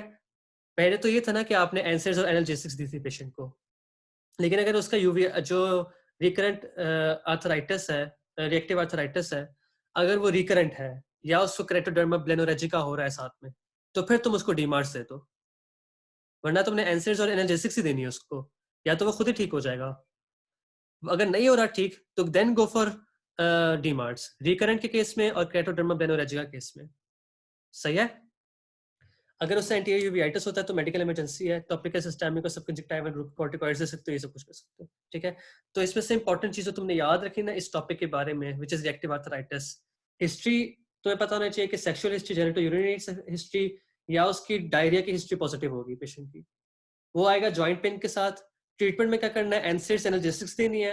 अगर वो खराब हो रही है, रिकरेंट या फिर केटोडर्मा ब्लेनोरेजिका है तो डीमार्स देना है। अगर तुम इतना भी याद कर लेते हो ना इसके अंदर और इसके 4-5 पॉजिटिव एजेंट्स, तो this is enough for you to remember, this is more than enough for you to remember. याद करो तुम इस टॉपिक को फ्रॉम स्टेप अप या कैप्लन, रीड दी स्लाइड्स, बाकी तुम्हारा सारा कवर हो जाएगा। और ज्यादा इंफॉर्मेशन एक्स्ट्रा इकट्ठी करने की जरूरत नहीं है, कोई फायदा नहीं होने वाला एंड में, ठीक है। Do not read the whole Davidson for this, you have other important things to do in life, ठीक है। तो पढ़ लो अपनी कैप्टन स्टेप अप और ये स्लाइड्स देख लो तो काफी हो जाएगा तुम्हारा कवर। यहां तक सबको समझ आ गई? Any questions? अमीन तुम्हारा कोई सवाल है? बिस्मा या बुरहान अली तुम लोग कोई सवाल है तो मुझसे पूछो। 2015 191 तुम्हारे कोई सवाल है तो कोई पूछो। फातिमा, फातिमा दिल मोहम्मद, फातिमा अहमद, तुम लोग ट्यूब डी तुमने आज सुबह से कोई रिप्लाई शिप्लाई नहीं किया। सलमा भी आज तुम्हारे साथ है। सलमा तो बताओ क्या सीन है, सेट है सब? समझ आ रही है तुम्हें? सलमा को समझ आ रही है, very good. Mubashira, Salma you are a guy, I know that, तो it's okay, I joke around with you because you are a guy. अगर नहीं हो तो प्लीज लिख दोगे, तुम लड़के नहीं हो, मैं तुम्हारे साथ अजीब किस्म के जोक्स करता रहता हूं फालतू में। सबको समझ आ रही है, विच इज गुड, तो वी कैन गो आगे। अब सोरियाटिक आर्थराइटिस पे आते हैं। अभी हमने क्या क्या पढ़ लिया? एंकाइलोजिंग स्पॉन्डिलाइटिस पढ़ लिया, एक्सिस स्पॉन्डिलाइटिस आर्थराइटिस थोड़ा सा पढ़ लिया। अब हम आएंगे सोरियाटिक आर्थराइटिस के ऊपर, ठीक है। ये जल्दी जल्दी करेंगे, थोड़ा थोड़ा इससे पढ़ना है, ज्यादा पढ़ना भी नहीं है। इस पिक्चर को सब देखें भाई चुप करके, सबसे पहले आराम से focus on the picture. Picture में तुम्हें क्या नजर आ रहा है कि एक बंदा है जिसके डिस्टल इंटरफेरेंशियल जॉइंट्स इन्फ्लेम हुए हुए हैं, ठीक है, और वो बड़े बड़े मोटे मोटे हो गए, जिसको सॉसेज की शेप आ गई उनके अंदर बिल्कुल, ठीक है। साथ में उसके जो नेल्स थे उसके अंदर पिटिंग हो गई है, ठीक है। This is the most important thing which you have to remember about psoriatic arthritis. Distal interferential joints upper extremity में होता है ज्यादा, रिएक्टिव आर्थराइटिस लोअर एक्सट्रीमिटी में था। जो सोरियाटिक आर्थराइटिस है वो अपर एक्सट्रीमिटी में है। सॉसेज डिजिट्स बन गए, नेल पिटिंग हो गई है इसकी। Associated with psoriasis, more common in upper extremity, smaller joints are common. CASPAR criteria होता है, उसको याद करने की जरूरत नहीं है, कोई पूछेगा नहीं। कट ऑफ वैल्यू इसकी 3 होती है, बस इतना याद कर लो काफी है। होपफुली इतना ही पूछेंगे, आई थिंक इससे ज्यादा नहीं पूछेंगे। कैस्पर क्राइटेरिया इसके लिए हम यूज करते हैं डायग्नोज करने के लिए। इसकी डिटेल्स दिखी हुई है डेविडसन में, मुझे वो इंपॉर्टेंट नहीं लग रही थी तो मैंने नहीं बताई। Psoriatic arthritis was my unlucky medicine long case, जो मुझे आया था और मेरे साथ बहुत बुरा हुआ था। डॉक्टर बकई ने मेरा वाइवा लिया था। मेरे पेशेंट को एनीमिया था, उसको बोन मैरो सप्रेशन था, उसको रूमेटाइड, उसको क्या कहते हैं सोरियासिस था, उसको सोरियाटिक आर्थ्रोपैथी थी। साथ में उस पेशेंट को टीबी की हिस्ट्री थी, उसकी लेग के अंदर टीबी था, वो चल नहीं सकता था, उसकी सर्जरी हुई हुई थी। थाई की बोन के अंदर उसको टीबी था। This was the most unluckiest long case in medical unit 2 and unluckily I was the person who got that long case, ठीक है। ये आमतौर पे नहीं आता सोरियाटिक आर्थराइटिस, मगर मेरी कोई किस्मत ऐसी बुरी खराब थी कि मेरी बारी पता नहीं वो सोरियाटिक आर्थराइटिस जो चीज मैंने पढ़ी नहीं थी वही आ गई, ठीक है। तो इसलिए मुझे ना इससे डर लगता है सोरियाटिक आर्थराइटिस से। बड़े मुश्किल सवाल पूछे थे सर ने। एक क्वेश्चन था जहाँ पे उन्होंने मुझसे टाइप्स पूछी थी और मैं वहां पे जाकर रुक गया था और मुझे आंसर्स नहीं आते थे आगे। बाकी मैंने बड़े खुशी से आंसर किए थे उनके और उनको पसंद भी आए थे। मगर the reason I did not score the highest marks in that unit was from doctor Baqai कि मुझे बेसिकली नहीं पता था कि सोरियाटिक आर्थराइटिस की टाइप्स क्या होती हैं।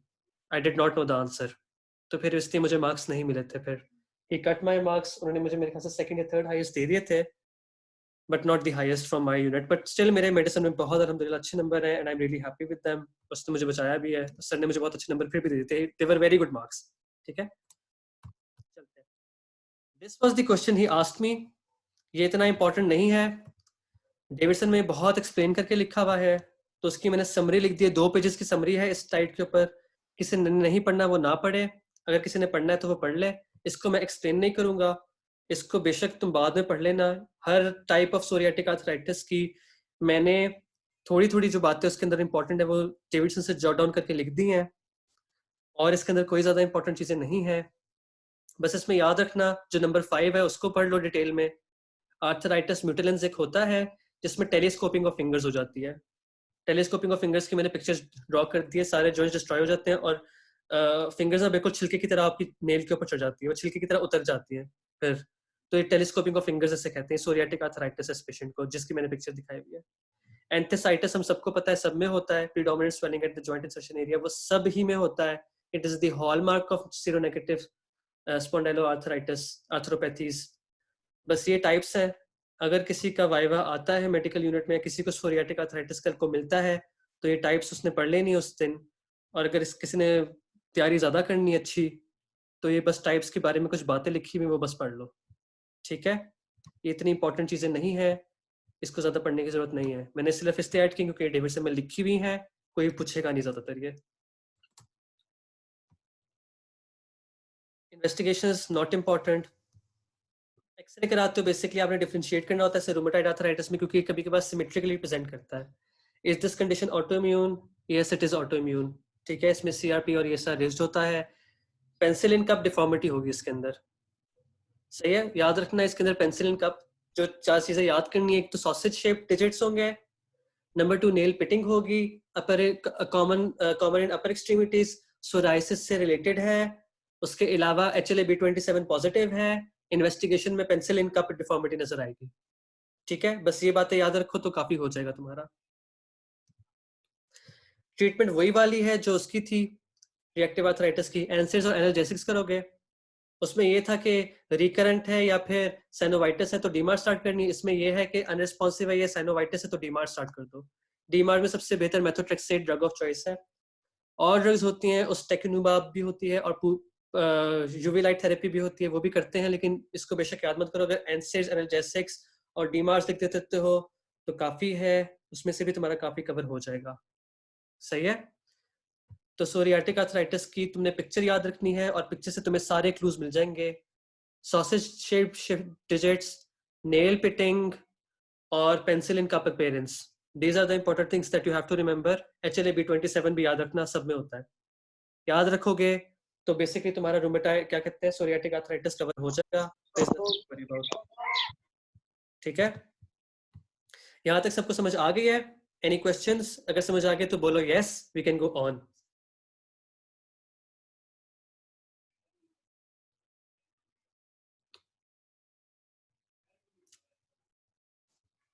वेरी गुड, सबको समझ आ रही है, I am really happy. Usma तुम्हें समझ आ रही है?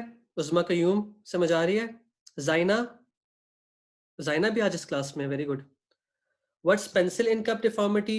सलमा मैं इसको दिखा दूंगा तुम्हें, इसका एक्सरे निकाल के तुम्हें क्लास के एंड में दिखा दूंगा, मुझे याद करा देना। When we finish this class उसके बाद मैं तुम्हें दिखाता हूँ इसका एक्सरे, क्योंकि मैंने इसका एक्सरे निकाला नहीं है बेसिकली।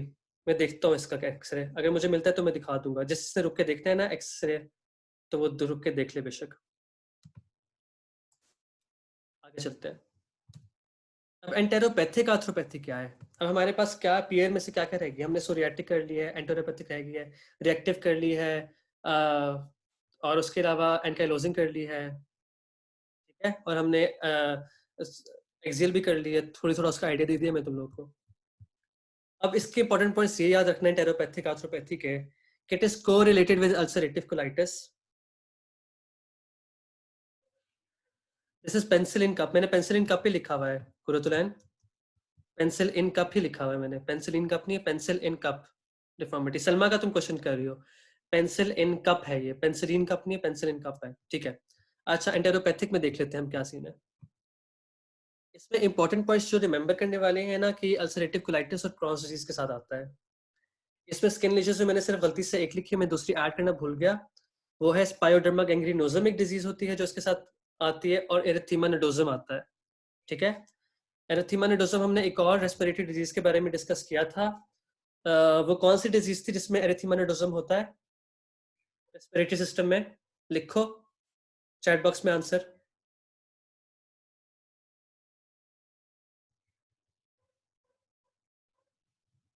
हमना ने लिखा है sarcoidosis, which is the right answer. Sana Khalid ने लिखा है टीबी, टीबी में भी होता है, सार्कोइडोसिस में, दोनों में एरिथीमा नोडोसम होता है।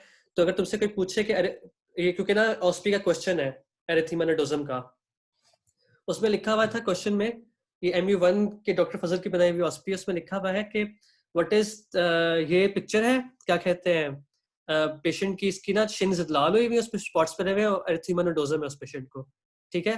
तो tell us what is the lesion, तो पहला आंसर उसका एरिथीमा नोडोजम है और साथ में उसने लिखा है कि इसकी अल्सरेटिव कोलाइटिस और क्रॉन्स डिजीज की हिस्ट्री है, ठीक है। तो पहले लिखना है कि इसको एरिथीमा नोडोजम है और उसमें लिखा हुआ है सेकंड के what are the other diseases जिसमें ये कॉमन है, तो उसमें टीबी लिख दो, सार्कोइडोसिस लिख दो और भी इसमें एंटेरोपैथिक आर्थ्रोपैथी लिख दो, ठीक है। और साथ में डर्मेटोलॉजी के अंदर वी गोइंग टू कवर इसमें और भी डिजीजेस होती है जिसमें एरिथीमा नोडोजम होता है और उसको हम वहां पे डिस्कस कर लेंगे डर्मेटोलॉजी के अंदर। तो this is a OSPE question which is going to come in your exam, which can come in your exam. मेरे जो था ना फाइनल एग्जाम उसमें ये ऑस्पी क्वेश्चन आया था। इंपॉर्टेंट पॉइंट्स क्या है इसमें, यूसी और सीडी के साथ ही कोरिलेटेड है। स्किन लीजन्स हमने डिस्कस कर दिए, पायोडर्मा, गैंग्रीनोसोम और एरिथीमा नोडोसोम। इसमें तुमने एनसेड्स नहीं देनी। एनसेड्स इसलिए नहीं देनी क्योंकि वो अल्सरेटिव कोलाइटिस और क्रॉन्स डिजीज को एक्सप्रेसेबरेट करती हैं। You do not give this, you do not give NSAIDs in enteropathic arthropathy. It's not a good idea. बाकी में तो तुम दे रहे थे ना NSAIDs, एनकाइलोजिंग को देख लो, सोरियाटिक को देख लो, ठीक है, इन सब में तुमने दी, रिएक्टिव को देख लो, लेकिन तुमने एंटेरोपैथिक में नहीं दी।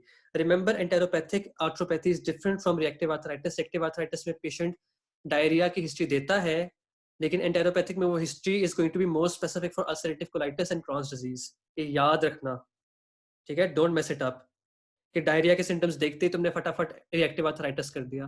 वो एंटेरोपैथिक भी हो सकता है। जस्ट रूल आउट के, रिपीट करता हूँ, always rule out whenever you are talking about enteropathic and reactive, because दोनों में डायरिया हो सकता है। Just make sure that you rule out ulcerative colitis and Crohn's disease. अगर अल्सरेटिव कोलाइटिस और क्रॉन्स डिजीज का जिक्र हो रहा है तो you go for entero arthropathy, ठीक है। इनके सिम्टम्स, इसके सिम्टम्स और रिएक्टिव आर्थराइटिस की जो हिस्ट्री है ना, वो थोड़ी ओवरलैप करती है। तो मेक श्योर कि यू डायग्नोज इट प्रॉपर्ली। अगर पेशेंट के अंदर अल्सरेटिव कोलाइटिस और क्रॉन्स डिजीज के सिम्टम्स आ रहे हैं जो तुम जीआईटी में पढ़ोगे और जो सर्जरी में पढ़ोगे, तो you go for enteropathic arthropathy, that is not reactive arthritis. सही है। आमतौर पे जो बाउल डिजीज है उसके साथ ये रिमेट कर जाता है। अल्सरेटिव कोलाइटिस वाले पेशेंट में अगर आर्थ्रोपैथी हो रही है ना, तो टोटल कोलेक्टमी के बाद वो ठीक हो जाएगा। सही है। ओकेजनली आप उसको ग्लूकोकॉर्टिकॉइड, सल्फासेलेजिन और मेथोट्रेक्सेट भी दे सकते हो, ठीक है। ये these are the only points that you have to remember। और इसको ही तुमने याद रखना है और इसी ही को तुमने रिमेंबर रखना है। And there is nothing more enteropathy से तुमसे ज्यादा कुछ पूछेंगे ये, खुद ही रिमेट हो जाती है। Just treat the bowel disease, खुद ही ठीक हो जाएगा ये। यहाँ तक हमने कंप्लीट कर लिया, सीरोनेगेटिव आर्थ्रोपैथी हमारी कंप्लीट होगी। Now we are going to discuss a very low yield topic. इसको हमने खत्म करना है within next 5-10 minutes, which is Paget's disease. यहाँ तक किसी के क्वेश्चंस है तो मुझसे कोई पूछ ले। If anyone has any questions, ask me. If you want me to continue, say yes. If you understand, say yes. अमीन तुम्हें समझ आ रही है? कुरतुलैन तुम्हें समझ आ रही है? Stay at home, पीस नजर नहीं आ रहा आज, पीस किधर है? नूर खालिद, महीन अयूब, जवीरिया अवान, ऑनर, हुआवे, इकरा तारिक, ईशा खालिद, दानियल, ताफ, बिलावल, तुम सबको समझ आ रही है? आई होप तुम्हें आ रही हो समझ।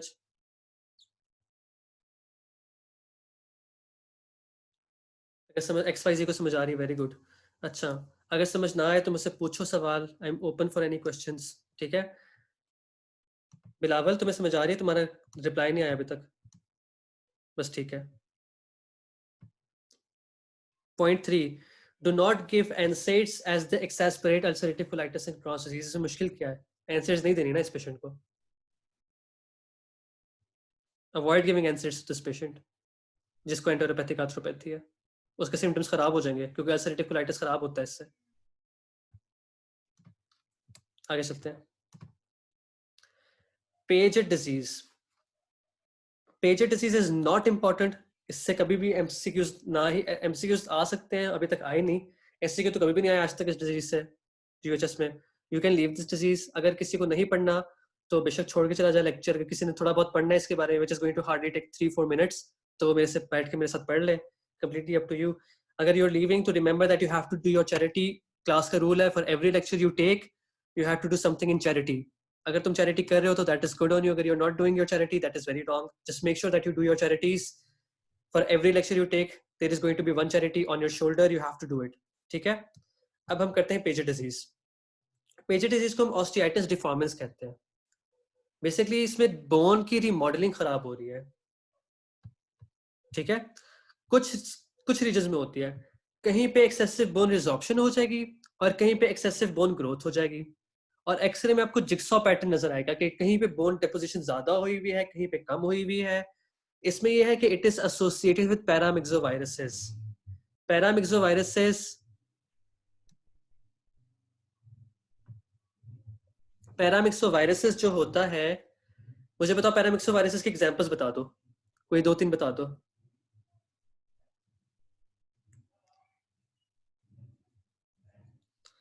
पैरामिक्सोवायरसेस के एग्जांपल्स बता दें। Measles, Iqra Tariq, Nimra, measles, polio, mumps. I am not sure about polio, मुझे याद नहीं है, लेकिन मीजल और मम्प्स याद रखो कि पैरामिक्सोवायरस है। मरियम मुझे याद नहीं है पोलियो का। रुबेला पैरामिक्सोवायरस है, यस। ये तीनों जो है, मीजल्स, मम्प्स और रुबेला, ये पैरामिक्सोवायरस है। आमतौर पे ये मीजल्स के साथ कोरिलेटेड होती है पेजेंट डिजीज, ठीक है। Polio is picorna virus, which is right, very good. Measles, mumps, rubella is the answer. जो मीजल्स है ना, RSV is also an answer. Measles जो है ना, वो खासतौर पे रिलेटेड होता है पेजेंट डिजीज के साथ। रिमेंबर दिस कि पेजेंट के साथ मीजल्स को रिलेटेड है। अब पेशेंट किस तरह का होगा, इस तरह का नजर आएगा। लार्ज हेड होगा, उसको साथ में हेडेक होगा। डेफनेस होगी क्योंकि उसका स्कल इतना बड़ा हो गया कि उसने जाके जो नर्व्स निकल रही थी ना कानों को सप्लाई करने के लिए, वो नर्व्स ही प्रेस करके बंद कर दी कि वो डेफ हो गया है। उसको विजुअल लॉस शुरू हो गई क्योंकि उसकी ऑप्टिक नर्व को कंप्रेस कर दिया उसके ग्रोइंग स्कल ने, ठीक है। काइफोसिस हो रहा है उसको। बोन पेन होगा उसको, पेशेंट को हिप्स और रेडिकुलर पेन स्पाइन में होगा। बोइंग ऑफ लेग्स बहुत होती है इन पेशेंट में, ठीक है। बोइंग ऑफ लेग्स, टेढ़े मेढ़े लेग्स होंगे, चला भी नहीं जा रहा होगा उसमें। साथ में उसका हार्ट, उसको कार्डियोमायोपैथी हो जाएगी, उसका हार्ट एनलार्ज हो जाएगा और हार्ट फेलियर में जाएगा वो बॉय पेशेंट, ठीक है। इस तरह का नजर आएगा तुम्हें पेशेंट डिजीज का। अब जो इसमें से याद करने वाली बातें वो क्या है, एक तो नंबर वो उसको बोन पेन होगी, ठीक है। हाइपरवेस्कुलरिटी हो जाएगी जिस एरियाज में है, ये याद मत करो। याद रखो ओवरग्रोथ प्रॉब्लम्स हमेशा याद रखनी है। स्कल साइज इंक्रीज कर रहा है, डेफनेस हो रही है, लॉस ऑफ विजन हो रहा है पेशेंट के अंदर, ठीक है। हाई आउटपुट कार्डिक फेलियर हो रहा है पेशेंट के अंदर। वो सारी बातें जो थी ना पेजेंट डिजीज की पैथोफिजियोलॉजी में, मैंने सारी कैंसिल कर दी हैं। वो ये जो ऑस्टियोब्लास्ट, प्रोटेग्रिन कुछ थी चीज, वो थी, वो सारी बातें मैंने कैंसिल कर दी। वो तुमसे होपफुली कोई अल्लाह करे ना पूछे, इतना इंपॉर्टेंट टॉपिक नहीं है। बस याद रखो ओवरग्रोथ प्रॉब्लम्स होती हैं, स्कल इंक्रीज हो रहा है। एक पेशेंट आया कहते हैं कि मैं पहले टोपी पहनता था, मेरी टोपी अब मुझे पूरी नहीं आती, हालांकि सिर्फ 1 महीने में मेरा सर का साइज बढ़ा होता जा रहा है, ठीक है। इस तरह पेशेंट आएगा आपके पास। कभी के बाद जो पेजेंट डिजीज है ना, वो कैंसर कराती है और उसको हम कहते हैं ऑस्टियोसार्कोमा, और इसको हम पेजेंट सार्कोमा भी कहते हैं। तो हमें बेसिकली क्लिनिकल फीचर्स में हमने ये बातें याद की हैं कि एक तो नंबर 1 वो मीजल्स के साथ कोरिलेटेड हो सकता है, ओवरग्रोथ प्रॉब्लम्स हो रही है, स्कल साइज इंक्रीज है, डेफनेस और लॉस ऑफ विजन है, हाई आउटपुट कार्डिक फेलियर हो रहा है, और साथ में कैंसर भी करा रहा है जिसको हम पेजेंट डिजीज कहते हैं। Should these problems not be in children? I'm not sure about this. बच्चों का मुझे नहीं पता, लेकिन बड़ों में भी होती हैं, ज्यादातर बड़ों में प्रेजेंट करता है। पेजेंट डिजीज की एज ऑफ प्रेजेंटेशन मुझे भी नहीं पता। जवेरिया, अगर आपको मिलता है क्लास के एंड तक इसका आंसर तो बता दीजिएगा। कॉज इसकी जेनेटिक कॉज होती है, साथ में मीजल्स इसको करता है, क्या कहते हैं, प्रीडिस्पोज करता है। जेनेटिक कॉजेज की काफी ज्यादा कॉमन होती हैं, जिसमें ऑस्टियोप्रोटेग्रिन और ऑस्टियोक्लास्ट और ऑस्टियोब्लास्ट के फंक्शनिंग के बहुत मसले हो जाते हैं, ठीक है। आगे चलते हैं। सॉरी, मेरी स्लाइड से इधर भाग गई है। हाँ, जो इन्वेस्टिगेशन करानी है ना, वो ये है। इन्वेस्टिगेशन में एक्सपाइजी से कि अबव एज 55 इयर्स होती है, ठीक है। इन्वेस्टिगेशन में याद रखना इंक्रीज्ड एएलपी इस पेशेंट का मिलेगा तुम्हें। हमने जब पहली फाउंडेशन क्लास डिस्कस की थी तो हमने एक टेबल दिखाया था जिसमें हम बायोकेमिस्ट्री को देख रहे थे। उससे मैंने नोट डाउन कराया था कि पेजेंट डिजीज में एएलपी रेज होता है, इसको हम एल्कलाइन फॉस्फेट कहते हैं, फॉस्फेटेज कहते हैं, ठीक है। उसके अलावा यूरिन में देखोगे तो हाइड्रोक्सी प्रोलीन इंक्रीज होगा पेशेंट की। एक्सरे में bone expansion with alternating radiolucency and osteosclerosis, क्योंकि कुछ जगहों पे बोन डेपोजिशन है, कुछ जगहों पे बोन रिजॉर्प्शन है, ठीक है। इसकी बेस्ट जो होती है डायग्नोसिस वो है bone biopsy. Treatment indication bone pen होती है, एंसर्स दे सकते हो, या फिर आप एंटी रिजॉर्प्शन थेरेपी कर सकते हो। एंटी रिजॉर्प्शन थेरेपी में आप बेसिकली एंटी रिजॉर्प्शन थेरेपी में आप क्या करते हो कि आप इसको देते हो जो डिसऑर्प्शन को कम करती है, जिसमें बिस्फॉस्फोनेट और कैल्सिटोनिन होती है, और साथ में इसकी सर्जरी करते हो अगर कहीं से खराब हो रहा है मसला। डेविडसन में लिखा हुआ है कि it seldom is diagnosed before age of 40, that is true कुरुतुलैंड, 40 ईयर्स से पहले इसका डायग्नोसिस नहीं होता। आमतौर पे इसकी एज ऑफ प्रेजेंटेशन बूढ़ों में होती है 55 अबव या 40 अबव, इस तरह होता है। ठीक है, तो ये याद कर लो, इंक्रीज्ड एएलपी स्पेसिफिक फॉर क्या कहते हैं पेजेस डिजीज, उसमें ज्यादातर रेज्ड होता है एएलपी। सही है, for of all the rheumatology diseases. यहाँ तक हमने कर लिया है। अब हम एक छोटा सा सवाल करेंगे, मेंटी के ऊपर जाएं और वही वाला कोड इस्तेमाल करें। मैं दिखा देता हूँ कि वो कोड किधर लिखा है। इस कोड को इस्तेमाल करें, ये आखिरी क्वेश्चन है, इसके बाद यू आर फ्री टू गो।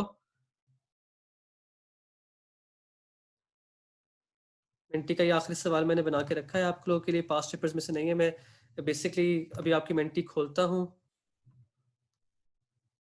थोड़ा सा मेरा लैपटॉप फंस गया है तो बेयर विद मी। पुराने क्वेश्चंस पे ही हैं हम अभी। मैंने क्वेश्चन चेंज कर दिया है।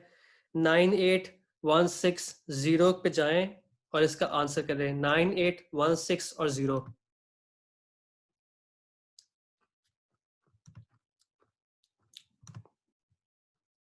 98160 पे जाएं और इस क्वेश्चन का आंसर करें।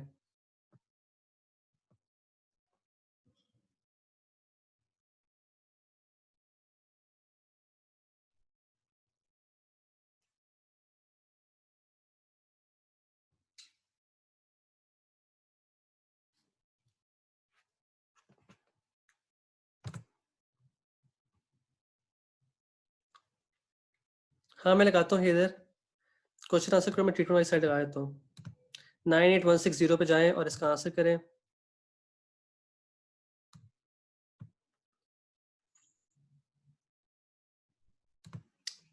आई थिंक तुम देख सकते हो ट्रीटमेंट वाली slide. Why is ALP raise? Alkaline phosphate तब रेज होता है जब आपकी बोन रिमॉडलिंग बहुत स्पीड में हो रही होती है। ALP something that is release by your osteoblast या ऑस्टियोक्लास्ट में से किसी एक से रिलीज होता है, तो इस वजह से वो ज्यादातर रेज्ड होता है ALP.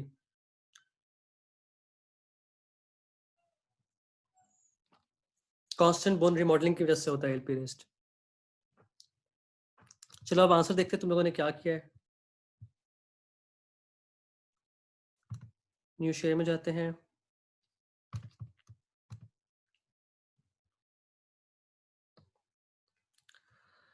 Which of the following is true of Paget disease? का आंसर ए था। Boeing of legs is a characteristic feature. इसमें काफी दफा बोइंग ऑफ लेग्स बहुत ज्यादा कॉमनली होती है। Yes. Spinal cord compression is a common complication. Spinal cord compression is not a common complication. It is a complication, but it does not commonly occur. ठीक है। None of the above is a wrong answer. Heart failure होता है, pathological fractures होते हैं, तो majority ने सही किया है आंसर। इसका bowing of legs is a characteristic feature is the answer. 28 लोगों ने इसका ठीक किया है answer, and very good, you are free to go. आज का हो गया। किसी के क्वेश्चन है तो वो रुक जाए। जिसने मुझसे पहले quiz both conductive and sensory neural, stay at home. You are right, it is both conductive and sensory neural, दोनों होती हैं, लेकिन ये कोई पूछेगा नहीं तो इसलिए मैंने बताया नहीं। मैंने भी पढ़ा था लिखा हुआ।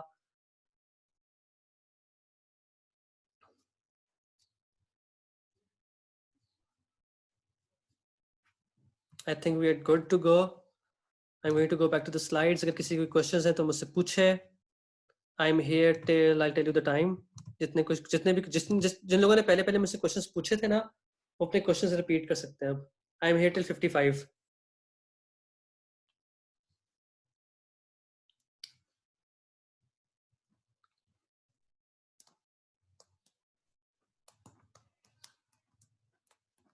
हाँ, pencil in cup deformity, I am going to look at it.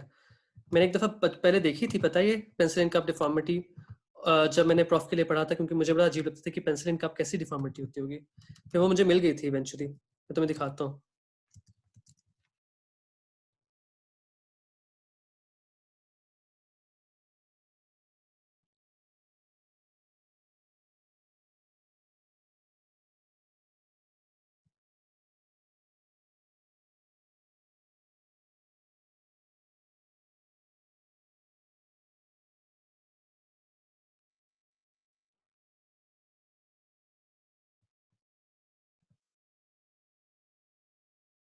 Yes, you're right. If all the options are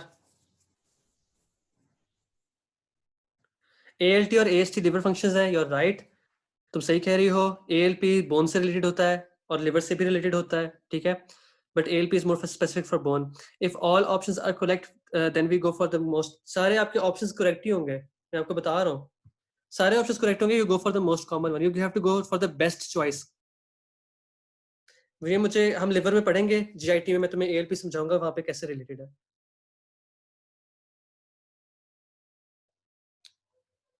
it is reactive और enteric arthropathy.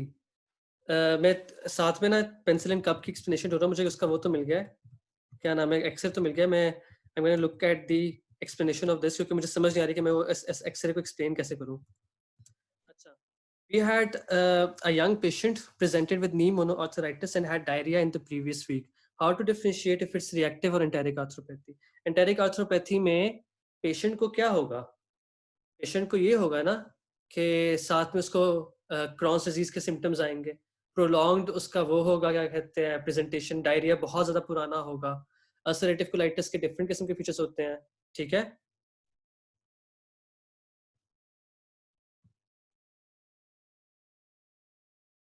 On a 9, you're right.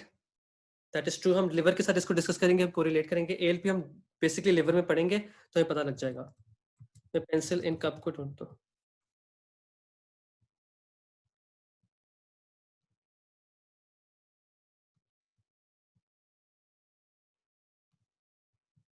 Pencil in cup को ढूंढ रहा हूँ मैं, ताकि मैं एक्सप्लेन कर सकूँ। अल्सरेटिव कोलाइटिस और क्रॉन डिजीज में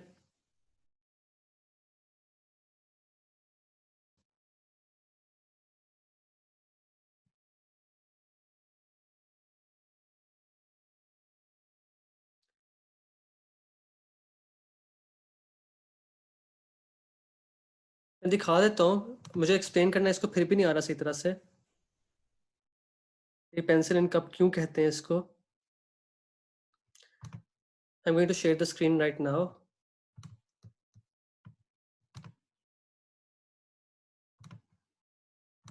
ये माशाल्लाह से बहुत सारे एक्सरेज हैं, इसमें से पेंसिल इन कप तो मैं दिखाता हूँ किस तरह का होता है। देखो, खासतौर पे इस वाली को देखो, दिखाता हूँ।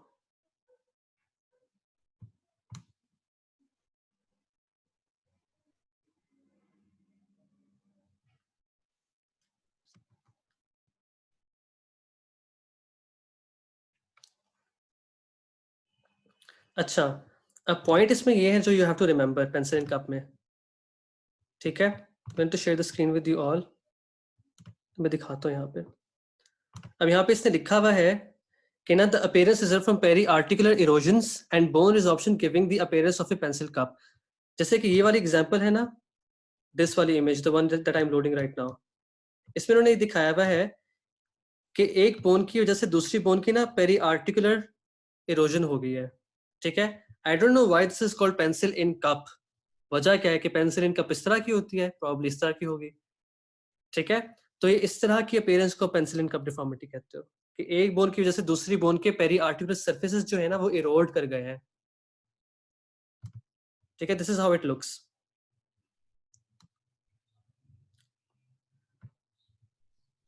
आई थिंक समझ आ गई होगी कि what is peri articular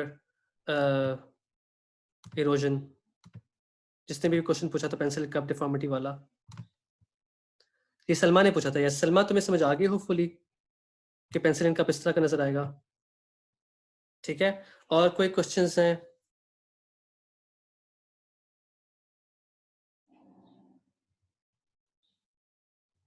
axial and ankylosing, ठीक है।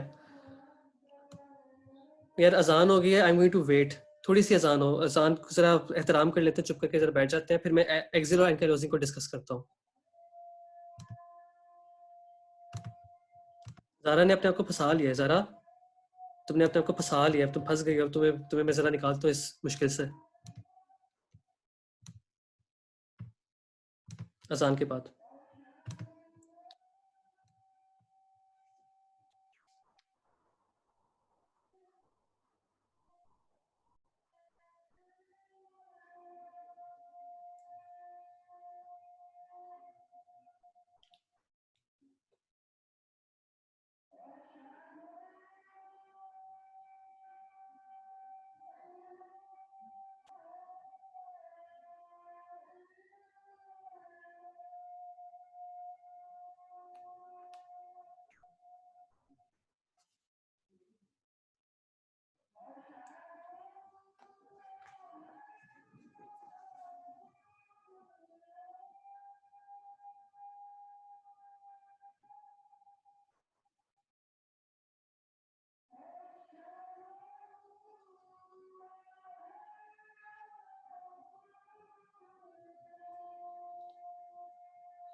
ज़रा I am going to come back to you जैसे अज़ान खत्म होती है.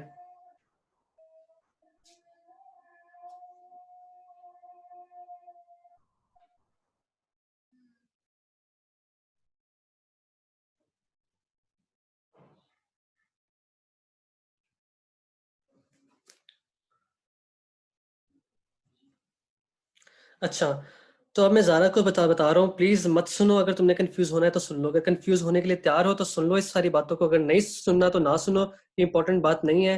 Please turn your speakers off or leave the meeting. This is only for Zara right now. Zara Suhail MGM 194. उसके लिए मैं बात कर रहा हूँ ये सब कुछ, ठीक है. अब सीन ये है कि जो एक्सियल स्पॉन्डाइलोआर्थराइटिस है ना, उसमें one of the things which I found which were different from ankylosing spondylitis was कि उसके अंदर ना तुम्हें हिस्ट्री मिल रही है फाइब्रोसोरियासिस की और इन्फ्लेमेटरी बाउल डिजीज की, जो बेसिक क्लू होता है एक्सियल स्पॉन्डाइलोआर्थराइटिस में. एक्सियल स्पॉन्डाइलोआर्थराइटिस में एक और चीज जो डिफरेंट होती है ना एंकाइलोजिंग स्पॉन्डिलाइटिस से, कि वो इंसिडियस होता है ऑनसेट में, एकदम से उसका ऑनसेट होता है, ठीक है. ग्रेटर देन 3 मंथ्स होगी, लेकिन एक खतरनाक किस्म की पेन होगी, बहुत जोर की पेन होगी, सही है. जो जो एंकाइलोजिंग स्पॉन्डिलाइटिस है ना, उसमें ये होता है कि आपको पेन आहिस्ते आहिस्ते बढ़ती जा रही है, स्लोली प्रोग्रेसिव होती जा रही है. उसमें कभी कभार एक्सपेरेशंस आ जाते हैं, मगर जो एक्सियल स्पॉन्डिलोआर्थराइटिस है उसके अंदर वो इंसिडियस इन ऑनसेट होगा. कभी कभार उसमें सैक्रोआइलाइटिस नहीं होगा, मतलब कि इन्फ्लेमेशन ऑफ द सेक्रम और जो वर्टिब्रास है वो नहीं होगी, लेकिन एंकाइलोजिंग स्पॉन्डिलाइटिस में वो होगा, ठीक है. आपको एमआरआई के ऊपर नजर आ सकता है सैक्रोआइलाइटिस एक्सियल स्पॉन्डिलोआर्थराइटिस में, मगर आपको एक्सरे में आराम से एंकाइलोजिंग स्पॉन्डिलाइटिस में सैक्रोआइलाइटिस नजर आएगा. So sacroiliitis is a marked feature in ankylosing spondylitis but not in axial spondyloarthritis. दूसरा, स्पॉन्डाइलो आर्थराइटिस वाला पेशेंट आके आपको हिस्ट्री देगा जो उसके क्लूज होंगे कि उसको सोरियासिस हो चुका है, ठीक है, और उसको इन्फ्लेमेटरी बाउल डिजीज वगैरह हो चुकी है, ठीक है. तो मतलब कि जो कभी कभार ना आपका रिएक्टिव आर्थराइटिस वाला भी, और कभी एंटेरोपैथी वाला जो बंदा होता है ना, एंटेरोपैथिक आर्थराइटिस वाला, उनके अंदर अगर सेंट्रल रीढ़ की हड्डी या फिर स्पाइन इन्वॉल्व हो जाना है तो आप उसको एक्सियल आर्थरोपैथी भी कह सकते हो. This is very confusing and I don't want you to listen to it. I'm making Zara listen to me right now. ठीक है. और एक और चीज जो डिफरेंट है ना, कि जो एंकाइलोजिंग स्पॉन्डिलाइटिस वाला पेशेंट है ना, उसमें ज्यादातर आपको अगर एक्स्ट्रा आर्टिकुलर मैनिफेस्टेशंस बताएगा ना तो वो एंटीरियर यूवेइटिस का ज्यादातर बताएगा. लेकिन जो एंकाइलोजिंग क्या कहते हैं स्पॉन्डाइलो आर्थराइटिस वाला पेशेंट है एक्सियल, वो कहेगा कि मुझे तो एक जमाने में आईबीडी हुआ था, मुझे तो सोरियासिस हुआ था, ठीक है. This is how it's going to be different. जरा समझ आई थोड़ी सी.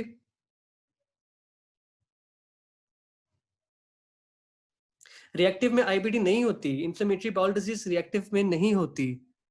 एक्सियल अगर इंटेरिक वाला इन्वॉल्व हो गया है और वो सेंट्रल आपकी स्पाइन को भी कर रहा है इन्वॉल्व, तो then you call it an enteric क्या कहते हैं आर्थरोपैथी विद एक्सियल मैनिफेस्टेशन. तो एक्सियल आर्थराइटिस में आ जाता है स्पॉन्डाइलो आर्थराइटिस में,